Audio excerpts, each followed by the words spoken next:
Kita lanjutkan diskusi kita dan pemirsa Anda juga bisa berpartisipasi melalui saluran interaktif kami. Anda bisa mengirimkan pertanyaan, komentar melalui nomor telepon, SMS atau mention kami melalui akun media sosial Berita 1 TV. Saya kembali ke Pak Agus Hermanto, Wakil Ketua DPR RI langsung dari Senayan, Jakarta. Pak Agus, kalau mungkin ini saya pinjam ceritanya Menko Rizal bahwa Pak Rizal ini mungkin punya semacam historical trauma atau pengalaman pribadi yang kurang enak dengan Garuda. Nah, statement Pak Menko ini sebenarnya dikedepankan untuk menjaga jangan sampai nih Garuda bangkrut, merugi, apalagi ini kemarin kan habis investasi juga ngambil pesawat kan. Nah, apakah itu kalau memang betul terjadi, mungkin bisa disampaikan secara terbuka seperti itu, Pak Agus, menurut Anda bagaimana? Kalau saya berpikir ini justru problematik yang sangat serius. Dan ini saya melihat dari letak yang paling dasar. Yang paling dasar, kita ini tentunya sama juga dengan Pak Jokowi, ingin memperbaiki perekonomian di Indonesia. Berarti kementerian yang berada di lingkungan ekonomi, ini tentunya harus diperbaiki. Mohon maaf, diperbaiki belum tentu harus direshuffle dan lain sebagainya, tetapi harus diperbaiki.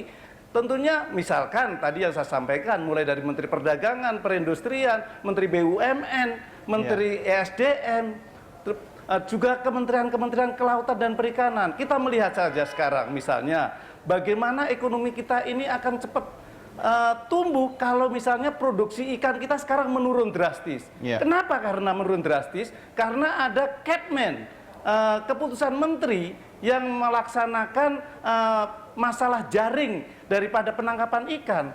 Ibaratnya memang betul tujuannya adalah untuk memberantas illegal logging. Tapi yang kena malah nelayan kita sendiri. Maksud kami illegal fishing.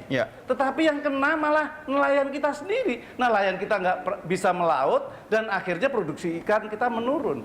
Kita kembali melihat yang lebih jelas lagi, Kementerian BUMN. Kementerian BUMN apakah sudah benar mengelola daripada BUMN ini di seluruh Indonesia? Kita lihat saja, misalnya kita harapkan Bulog misalnya. Bulog ini kan menjadi penyangga pangan di seluruh Indonesia.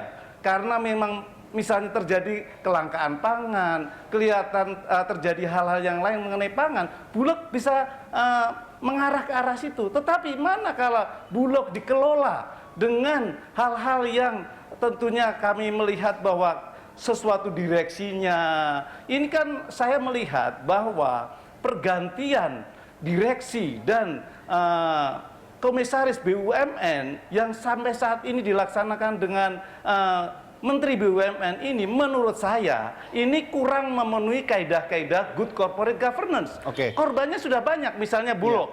Bulog begitu diganti di rootnya, Bulog nggak bisa bekerja, akhirnya sekarang diganti juga. Yang kedua misalnya Angkasa Pura bedol desa, semua diganti, direksinya diganti. Digantinya tentunya tidak mempunyai track record dan mempunyai pengalaman yang sama, akhirnya setelah itu Angkasa Pura 2 kebakaran. Bagaimana kalau kita semua mengelola BUMN di Indonesia ini dikelola dengan tidak memenuhi kaidah-kaidah good corporate governance? Ini ngomong-ngomong kalau soal posisi komisaris utama, komisaris kayaknya juga dari zaman dulu suka seperti itu sih, bagi-bagi kursi. Atau kalau bicara bagi-bagi kursi, jangan-jangan Menko Rizal juga kursinya memang sengaja ditaruh di situ untuk kepentingan politik tertentu. Bisa nggak misalnya Presiden punya maksud tapi pakai mulutnya Menko Rizal?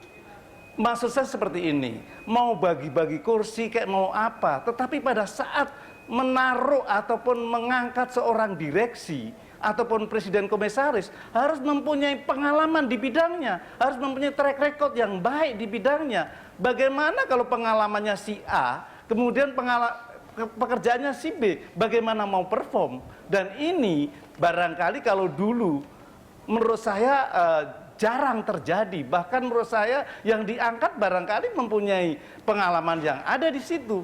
Maksudnya zaman Pak SBY gitu, Pak Gus? Yakin saya, betul. Pada saat zamannya Pak SBY barangkali ada juga secara politis dan lain sebagainya. Namun yang didudukan mempunyai track record dan kemampuan yang memadai di situ. Kalau ini kemampuan yang tidak memadai menyulitkan menyulitkan negara menurut saya. Oke, baik. Saya ke Pak Niko dulu. Pak Niko, Kalau misalnya pinjam mulut menterinya itu bisa nggak sih Presiden?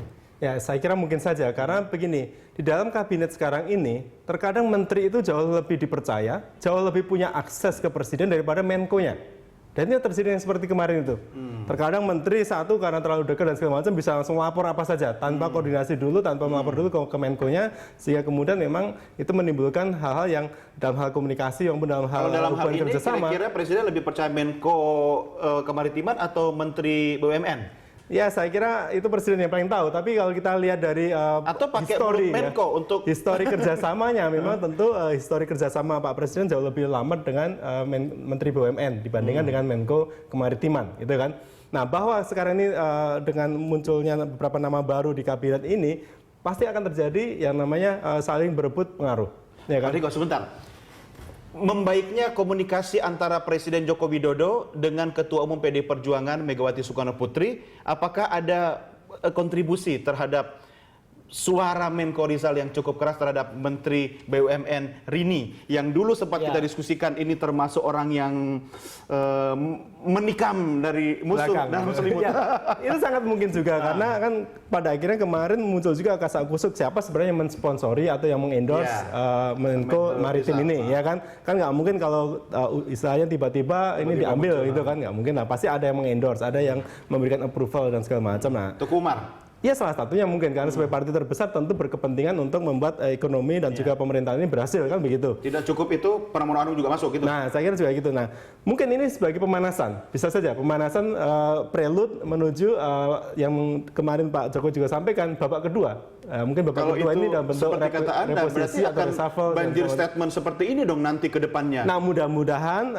ini tidak kemudian semakin melebar kemana-mana. Karena kalau pola komunikasi seperti yang terjadi, saya kira soliditas pemerintahan tidak akan bisa diperbaiki dan justru malah kinerja kementerian akan semakin tidak optimal. Karena sekali lagi 4 bulan ke depan ini adalah masa yang kritis untuk penyerapan anggaran.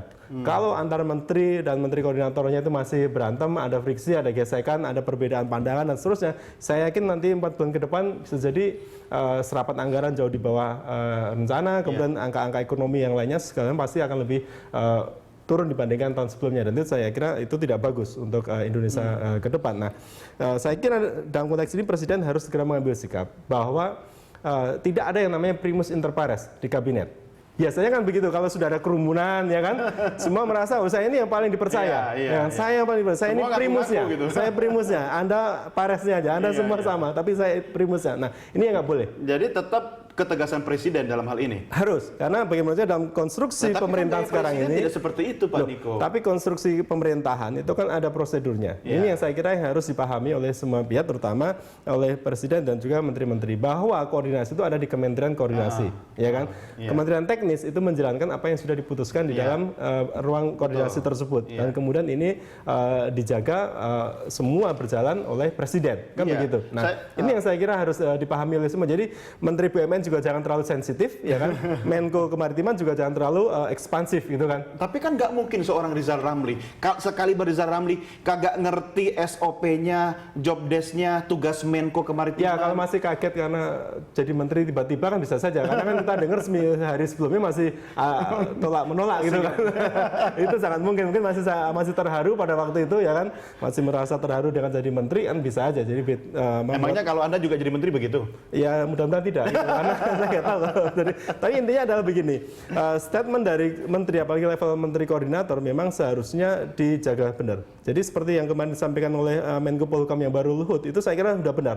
Bahwa statement ke publik itu harus benar-benar diperbaiki, harus benar-benar dalam satu koordinasi yang baik supaya tidak menimbulkan kesimpang siuran di masyarakat. Karena salah satu yang faktor ya penting yang memberikan kontribusi terhadap pelemahan ekonomi dan segala macam itu saya kira adalah persepsi. Persepsi pasar, persepsi publik mengenai soliditas pemerintah, mengenai bisa tidaknya pemerintah ini, persepsi mengenai kompetensi menteri-menteri yang ada dan seterusnya. Istana nggak ada juru bicara. Nah, ini saya kira juga nantinya kalau koordinasi itu ada di Kementerian Koordinator itu bisa efektif, itu mereka bisa juga menjadi juru bicara untuk bidang-bidangnya. Zaman Pak SBY aja dulu sampai banyak sekali kan? ya paling tidak memang harusnya ada juru bicara untuk urusan dalam negeri dan urusan internasional. Itu mungkin lebih memudahkan bagi presiden sehingga ketika ada isu-isu yang tidak perlu direspons itu menjadi first responder gitu ya. Dan kemudian menteri-menteri pun juga tahu, oh ini ada isyarat dari istana dari presiden seperti ini. Jadi mereka juga harus menyesuaikan isyaratnya dengan pernyataan-pernyataan mereka. Sekarang ini kan kadang pernyataan menteri bisa jadi sangat berbeda-beda. Memandang pelemahan rupiah, ada yang memandang ini kan bagus, kita ekspornya bisa meningkat, itu kan kita dapat keuntungan, Bank Indonesia untung dan sebagainya. Tapi ini kan jadi kacau kalau dalam konteks pemerintahan secara luas gitu. Baik. Pak Niko dan Pak Agus, kita kembali break dan kita lanjutkan di segmen berikutnya. Pemirsa tetap bersama kami, Prime Time Talk segera kembali sesaat lagi.